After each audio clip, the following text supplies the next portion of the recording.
Vamos abrir a Bíblia em Atos 8.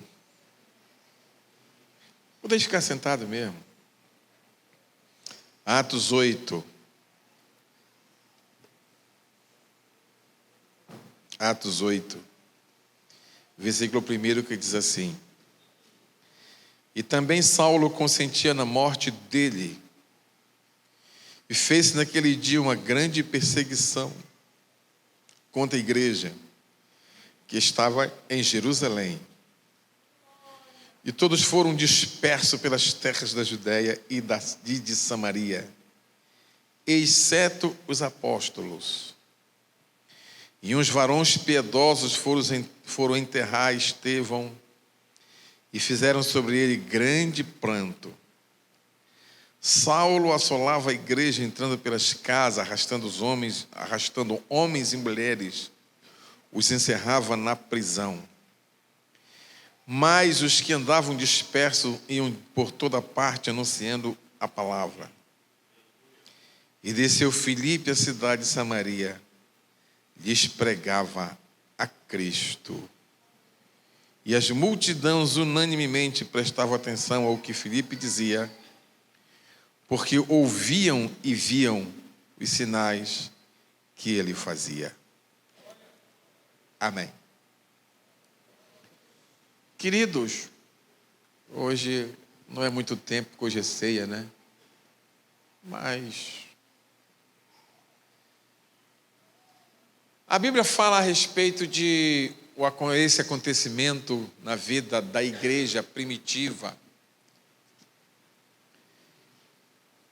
E eu queria analisar algumas questões a respeito da igreja que estava iniciando naqueles dias. Mas para analisar, eu queria retroceder um pouquinho no discipulado de Jesus com os 12, com os 70. Primeiro, pelo fato de que quando Jesus veio, nasceu, cresceu e começou seu ministério público, lá naquele batismo, a partir daí ele começa o seu ministério. E ele começa a escolher os seus discípulos. E é interessante que ele chamou os 12 para junto de si, mas não foi para ficar com eles, foi para treiná-los e lançá-los para onde havia necessidade. Não era para ficar, era para passar uma época de quê? De treinamento, para depois ser lançado para aonde ele não podia ir. Ele enviaria aqueles 12. Mais tarde ele pega 70 e manda eles e cria regras. Quando chegar numa cidade tem que fazer isso. Se não receber tem que fazer isso. E eles voltaram trazendo as notícias do que acontecia nas suas idas. E eles vieram tão alegres, satisfeitos, e disse: não alegrai-vos por causa disso. E se vocês forem analisar, Jesus chamou para si, para depois de estar com ele, depois enviou-os e lançou-os aonde havia necessidade deles estarem. E aí Jesus vai para o céu, morre, ressuscita, vai para o céu, e na despedida lá no Monte das Oliveiras, ele disse o seguinte: olha, e ser-me-eis minhas testemunhas em Jerusalém, na Judéia, em Samaria, até Icoraci. Fim do mundo. Tendo em vista de onde eles estavam. Aí, queridos, acontece o seguinte: ele fala isso e vai subindo para o céu. Eles voltam para Jerusalém, buscam, são revertidos. E quando eles são revertidos, começam os milagres a acontecer de forma extraordinária. Primeiro milagre, a igreja tinha quantos? Alguns dizem que começaram a orar 500, outros, poucos tinham. Mas o primeiro milagre é que, na primeira pregação de Pedro, uma multidão se converte. Essa multidão que se converte precisava de quê? De ser discipulados. Precisavam de quê? De atendimento. E a igreja começa a crescer. A Bíblia diz que caiu na graça de todo o povo. Achavam-nos alegres, satisfeitos, achavam-nos envolventes. A palavra era como bálsamo na vida deles. A graça de Deus estava pairando sobre eles, derramada sobre eles. E eles viam nele graça de Deus de forma espetacular. E muitos afluíam para ter um relacionamento com Jesus. E a igreja ficou extraordinariamente grande. Ficou tão grande que começou a haver problema de assistência. Olha lá. Problema de assistência. Começaram a reclamar. O pastor não vai na minha casa porque eu sou discriminado. Eu não sou judeu legítimo. Eu sou da Grécia. Não vem na minha casa. E começou a haver um burburinho de reclamação. Essa igreja pulsante, cheia de graça, cheia de poder, cheia de evidências grandiosas da presença e da manifestação de Deus, milagres acontecendo. Outra coisa, havia dinheiro para tudo. Eles traziam, não era o dízimo. Tem gente que nem dízimo dá, né? Eles traziam tudo. Está aqui, ó, está aqui. Eu vendi meu terreno. Está aqui, eu vendi o meu carro, está aqui. Eu vendi a minha roça, está aqui. Eu vendi meu barco, está aqui. Eu vendi a minha casa, está aqui. Eu vendi meu gado, está aqui. E era distribuído de acordo com a necessidade que se fazia presente naquele momento das famílias. Aí, queridos, a igreja começou a crescer e aí os discípulos não davam conta e vamos eleger diáconos, porque nós precisamos nos concentrar na palavra, na pregação e na oração. Os diáconos vão servir a igreja, A igreja, ela se voltou para si mesma. Olha lá. A igreja voltou-se para si mesma. Interessante é que no capítulo 8, você vai verificar que começa uma perseguição, começando com Estevão, um dos diáconos que foram escolhidos para servir a igreja. Porque não havia tempo para os apóstolos visitarem a todos, atenderem a todos. Eles foram escolhidos para estarem na casa dos irmãos, visitando, vendo as necessidades dos crentes. E logo depois deles serem escolhidos para esse trabalho, vem a perseguição e morre um dos atendentes das casas. E a perseguição aumenta. E em vez de Filipe continuar vendo as pessoas que estavam passando tribulação e angústia para servir de apoio espiritual, Filipe também pega e dá no pé, vai embora. Parece um contrassenso. A igreja grande escolhe diáconos para servir a igreja. Deus permite a perseguição, e os homens que foram chamados para servir a igreja, um morre e outro foge, deixando a igreja.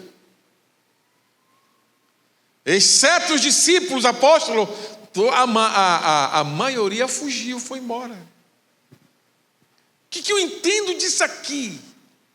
Eu entendo que aquele princípio que Jesus estabeleceu, de treinar e enviar, eles já não estavam mais realizando, porque eles se voltaram para si mesmo, para suprir a necessidade daqueles que Deus estava chamando e salvando. O que eu entendo? Que a igreja foi formada por Cristo para treinar e lançar fora, enviar, mandar, conquistar Jerusalém, Judeia, Samaria e até os confins da terra. A igreja não foi construída, não foi criada, não foi estabelecida para suprir as necessidades daquele que já conhece. A igreja precisa sair do seu comodismo, da sua zona de conforto, porque não foi para isso que Cristo formou essa igreja. Ele formou para quê? Para que nós sejamos sacerdotes para aqueles que não são. Se você for olhar lá no Gênesis, e quando o homem pecou, que foi expulso do jardim do Éden, a Bíblia diz que logo após Deus estabeleceu, já tinha estabelecido, claro, mas começou a concretizar o plano de resgate do homem que havia pecado, não é? E aí ele começa uma história com a raça humana, de escolher homens para servir de sacerdotes para as pessoas, e ele escolheu uma nação para ser uma nação de sacerdote para as outras nações, mas eles pecaram, que foi Israel, mas eles pecaram, não é? E aí Deus escolheu dentre eles uma família de sacerdotes, para servir de sacerdotes para eles, porque eles não tinham condições e capacidade de servir de sacerdote para as outras nações. Mas quando Jesus, e não dá certo, Jesus vem, morre, estabelece, não uma família, mas ele chama pessoas e diz: olha, assim que me chamou o Dimas lá no morro, e dizer para ele: tu vai ser meu sacerdote para servir as pessoas que se chegarem aqui. O que é o sacerdote? Aquele que empresta o ouvido para Deus, não é? E falar para as pessoas, suprir as necessidades espirituais para as pessoas que carecem, que precisam, que angustiosamente estão perdidas nesse mundo de meu Deus aí, querendo uma palavra de alívio e de conforto vindo do trono da graça de Deus, mas às vezes não encontra um sacerdote capaz, porque ele está profundamente envolvido com as coisas desta vida, e não dá lugar para que esse sacerdócio que Pedro fala, e nós não fazemos o nosso papel de sacerdote, e as pessoas morrem do nosso lado espiritualmente, porque nós não sabemos e não queremos. Estamos mais envolvidos com os nossos departamentos, com os nossos ensaios, com as nossas atividades religiosas, quando o papel de sacerdote, lá na minha rua, lá na minha casa, lá no meu trabalho, lá no meu emprego, lá onde eu vivo, lá onde eu frequento, as pessoas que me rodeiam esperam de mim uma palavra, mas eu as não tenho, porque eu estou mais preocupado com as coisas do que com a minha função que Deus me chamou, que foi de sacerdote.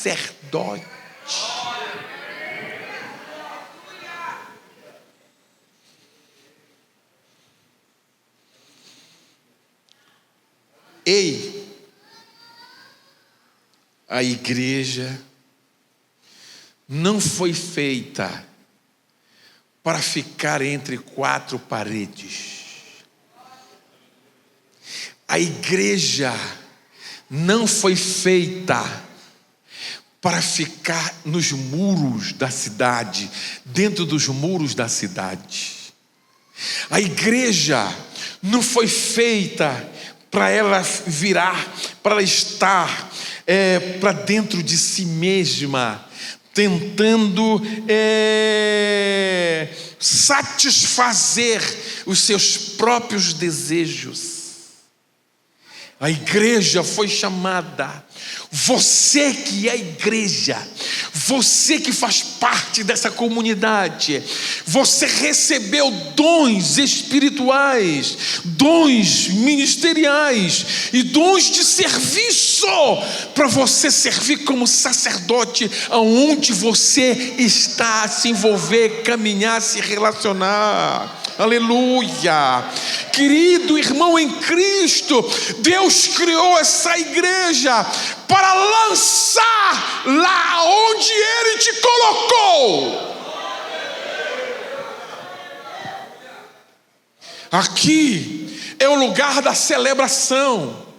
Aqui é o lugar da alegria, aqui é o lugar da comunhão, aqui é o quartel onde você vai se reabastecer, mas aqui é o lugar de chegar, reabastecer e ir embora daqui. Sabe para quê? Para ir distribuindo, para ir solidificando, para ir dando exemplo, para ir conquistando, para ir se envolvendo com o problema das pessoas, para resolvê-las espiritualmente, porque é isso que eles esperam da igreja.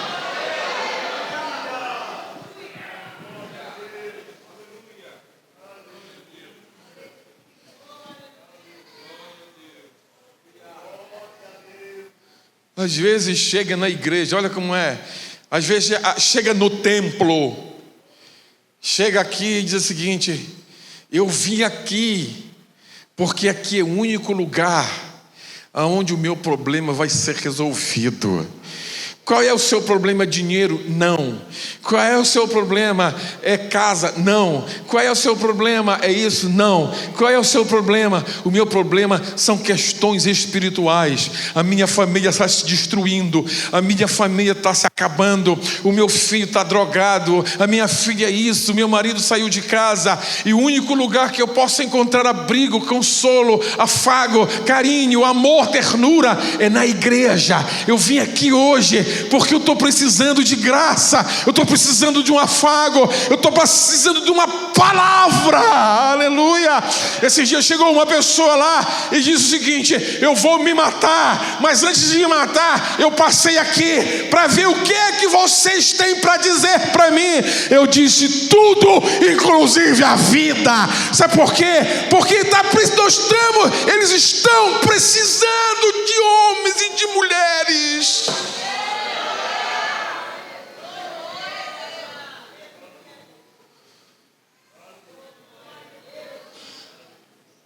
Olhe para o seu irmão do lado e diga para ele assim: Deus não te chamou para viver cercado entre paredes, achando que o único lugar que tu vai estar é na hora do culto, O teu culto começa lá na tua casa antes de sair. Aleluia. Para quando tu chegar lá no teu trabalho, tu já estejas abastecido da graça de Deus. Aleluia. Quando as pessoas olharem para ti, te derem um abraço, já sente o amor, o afago, o carinho, a graça que emana de ti para a vida das pessoas. Aleluia. Eu nunca esqueço um dia que a família da minha esposa tem muito pouco crente, muito pouco crente. E um dia eu não estava em casa, estava na rua lá, fazendo alguma coisa lá em Bragança, e chegou uma parenta dela lá, que trabalha na Justiça Federal. E ela é uma pessoa que vai verificar se o aposentado que pediu aposentadoria realmente está doente, realmente merece. Então ela é aquela que vai avaliar o doente que pediu aposentadoria. E ela passou por Bragança, ficou lá e foi visitar a prima dela. E eu cheguei, elas estavam lá conversando, batendo papo, conversando. Era de noite, para ser umas 8 horas da noite. E a gente conversou, bateu papo, achou graça e tal. E ela olhou para nós e disse: eu não sei o que é que tem aqui na tua casa. Eu fiquei olhando para ela. Aqui emana paz. Aí eu perguntei assim: mas como assim? Depois que eu sentei nesse sofá aqui, parece que todos os meus problemas saíram de dentro de mim. Está reinando uma paz, um conforto, uma alegria. Eu não sei o que é. Eu não entendo. Eu visito tanta gente, eu vejo tanta coisa, mas agora aqui é uma casa comum, normal. Minha casa sempre foi simples, a não ser um sofá assim, largo, parece do século passado. Parece um trono de madeira. E ela disse: é uma casa simples. O que é que tem aqui que nas outras não tem? Eu estou falando isso com um exemplo do que pode ser a minha vida. Pode ser a minha vida. Porque se caía, a Bíblia diz que caía na graça do povo. Na hora que eu sento junto de alguém angustiado, que a graça está em mim, sem falar, começa a contagiar o outro que está aqui do meu lado. Aleluia! Aleluia! Aleluia! Um dia voando daqui de Belém para São Paulo, alguém sentou do meu lado. Eu não falo com ninguém no avião, e eu vou aqui quieto, lendo, ou então querendo dormir. Eu não durmo quase no avião, e de madrugada, e o senhor do meu lado assim, disse assim: o senhor vai para onde? Disse: tinha só tudo para São Paulo, né? O avião só ia pousar em São Paulo. Disse: eu vou para São Paulo. Ele olhou para mim, olhou assim, disse assim: o senhor é diferente, né? Disse: não, eu sou igual a todo mundo. Não, o senhor é diferente. Como? Careca, gordo. Ele riu e disse: não, depois que o senhor sentou aí, eu senti assim uma graça. Eu olhei para ele: estou sentindo uma graça. Disse: o senhor é evangélico? Não. Porque a palavra graça, ela não é todo mundo que sabe, que conhece. A não ser graça, nome próprio. Mas graça. Ele disse: senhor, eu estou sentindo assim uma graça, não é? Voando aqui, esse avião pode cair, não é? Esse avião pode cair. E agora, eu disse: não vai cair não. Aí eu disse assim: o senhor conhece Jesus? Eu disse, muita gente fala de Jesus. Aí eu disse para ele: é esse Jesus que faz você sentir essas coisas que você está sentindo, não é? Então, é isso que Deus quer de mim e de você. Que onde você chegar, não é aqui dentro da igreja, não. É lá onde não tem nenhum crente, onde ninguém te conhece, ninguém sabe quem tu és. Mas tu chega lá, a graça de Deus chega contigo. E as pessoas dizem para ti aqui: eu preciso de ti, me dá uma palavra, me dá isso. Não é aqui dentro é adoração, é comunhão. Lá fora é a manifestação disso. Tu não pode ficar só agarrado a esse lugar. Deus não te salvou para ficar aqui dentro. Deus te chamou, te salvou, te libertou para te chegar aqui, passar um tempo e depois ir lá para fora, para o meio do marzão, e dizer: eu estou aqui, mandado dele para transformar o ambiente aonde eu estou.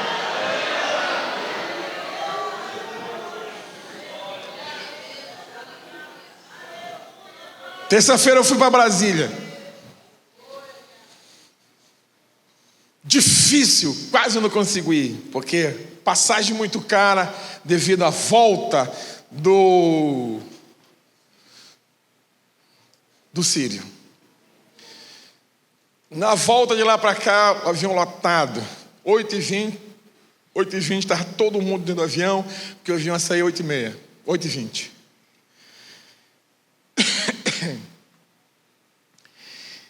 Todo mundo lotado do avião. Eu estava na cadeira 18D, corredor. Aí o avião não saía e não fechava a porta. Aí o capitão lá, o comandante, disse: senhores, gostaria aqui da paciência de vocês, porque há um problema mecânico e nós vamos, só 10 minutos, vamos consertar. E começou a fazer uma zoada feia. Os flaps do avião não estavam funcionando direito. Os flaps são o que levanta, o que desce, o que dobra para a direita. Aí passou 1 hora.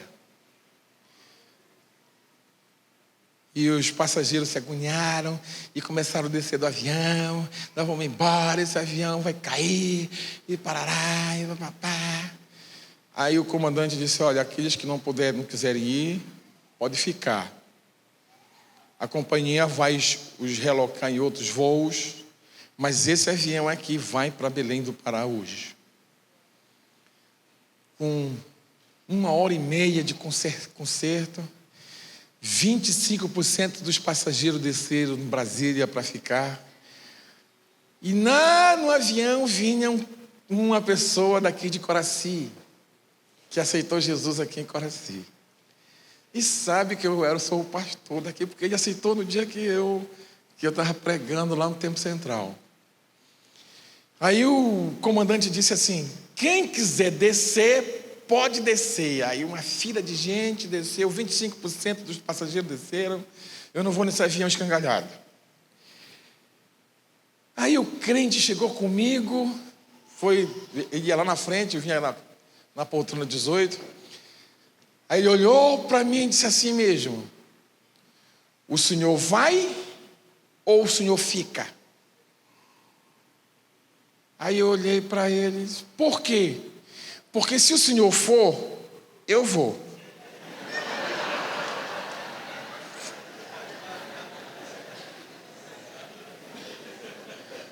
Se o senhor não vai, eu também não vou. Aí eu disse para ele assim mesmo: por quê? Porque o senhor me dá segurança. Aí eu disse para ele assim mesmo: mas se der um pane, eu e tu cai.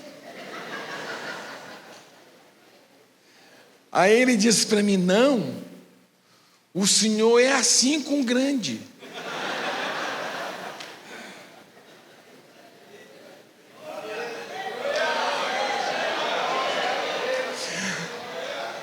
Aí eu disse assim: tu tem fé?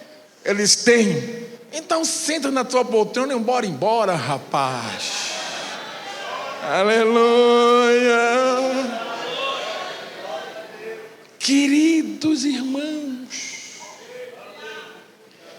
quando Ele olha para ti, Ele quer saber se tu tens uma palavra para a sua angústia e para a sua necessidade.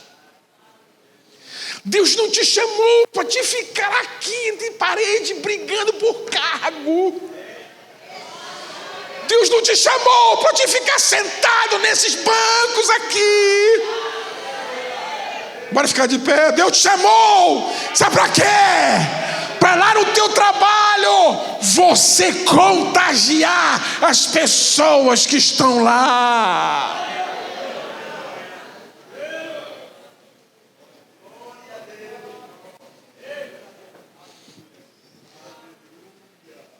Mas tem gente que só se lembra que ele é sacerdote quando ele vem para a igreja. E fica brabo quando o pastor não dá oportunidade para ele, porque ele senta no púlpito, tem 10 no púlpito, todo mundo de paletó, de gravata, doido para pregar ou para cantar. Se não der, ele sai com muita raiva da igreja, batendo o pé e dizendo: eu vou para outra, porque aqui não me olham, não me dão oportunidade. Deus não te chamou para estar em púlpito, Deus te chamou para ser testemunha dele lá no teu trabalho, rapaz.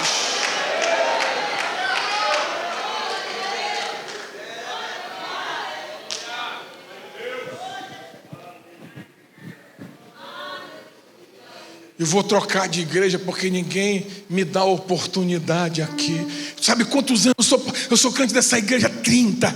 Aí chega o filho de Belial e pergunta para ele: as pessoas de lá te olham? Não. Vem para nossa que a gente te olha e já te consagra pastor.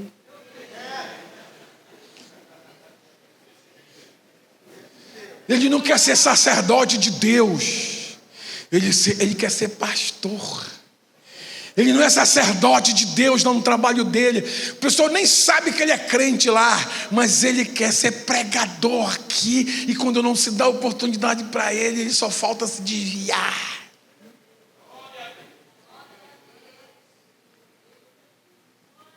Não vou mais. Sabe quantos anos eu vou indo para o culto? O pastor não gosta de mim, me marca, porque ele não me dá oportunidade para mim, nem dá a bênção apostólica no final do culto.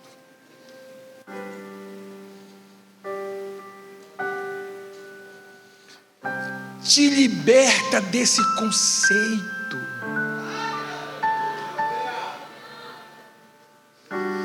Deus te chamou para te capacitar aqui e ir lá, estar lá, refletir a imagem dele lá. Aleluia. Testemunhar dele lá. Curve sua cabeça.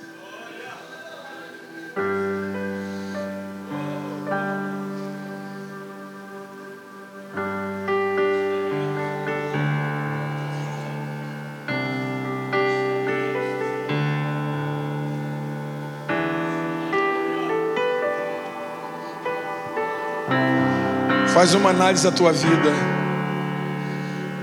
Faz uma análise da tua vida. Faz uma análise da tua vida. Tem gente que tem 20 anos de crente, 15 anos de crente, 10 anos de crente, 8 anos de crente, 9 anos de crente, 5 anos de crente.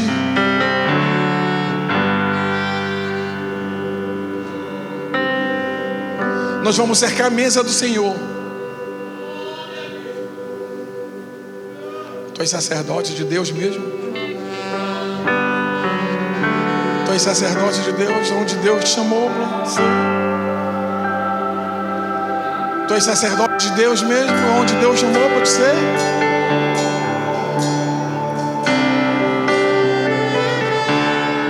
Curve sua cabeça. Se você quiser pedir perdão para Deus, vem aqui rapidinho, que eu quero orar por ti e dizer: Deus,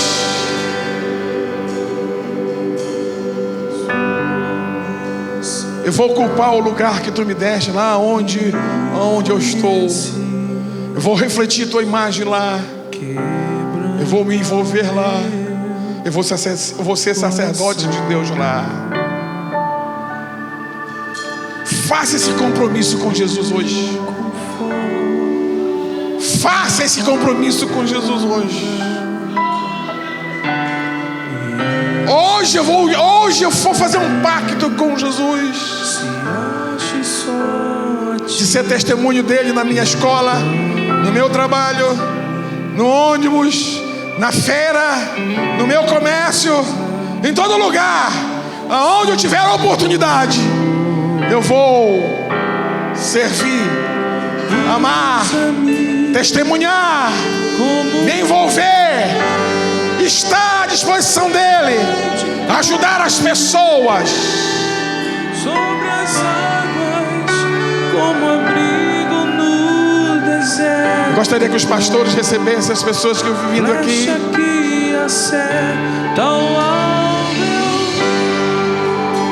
usado da maneira. Você precisa sair dessa hibernação espiritual. Eis aqui a minha vida. Sair dessa inanição espiritual. Senhor, usa-me, sonda-me, Senhor, e me conhece. Você precisa sair. Quebranta o meu coração. Eu não tenho muito tempo, venha logo se você quiser vir. Transforma-me conforme a tua palavra e enche-me até que em mim se ache só a ti. E então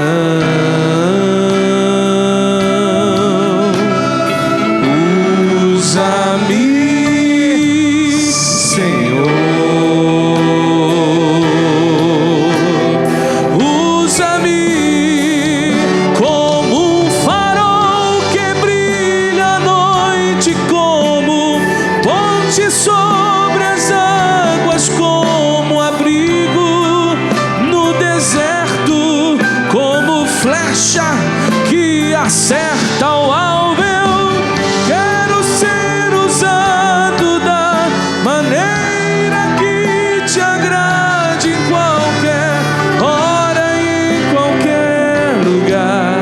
Eis aqui a minha vida, usa-me, Senhor, usa-me. Estenda sua mão para cá. Amém. Ora com ele. Jesus te ama, meu irmão. Senhor, eu quero te apresentar estes irmãos que estão aqui. Ah, Deus, que eles possam começar a refletir a imagem. Eles possam refletir, Senhor, a tua pessoa, lá onde eles estão, lá onde eles trabalham, lá onde eles moram, lá onde eles estudam, lá onde eles têm amizade, lá onde eles têm um relacionamento, Senhor. Senhor, muda a história da vida deles, muda comportamento, muda comprometimento. Que haja amadurecimento espiritual, que haja entrega, que haja, Senhor, renúncia das coisas erradas, e que eles possam estar libertos para servir, te amar e entregar a sua vida. Perdoa-os, salva-os, Senhor. Que haja um novo comportamento e uma nova vida, no nome de Jesus. No nome de Jesus.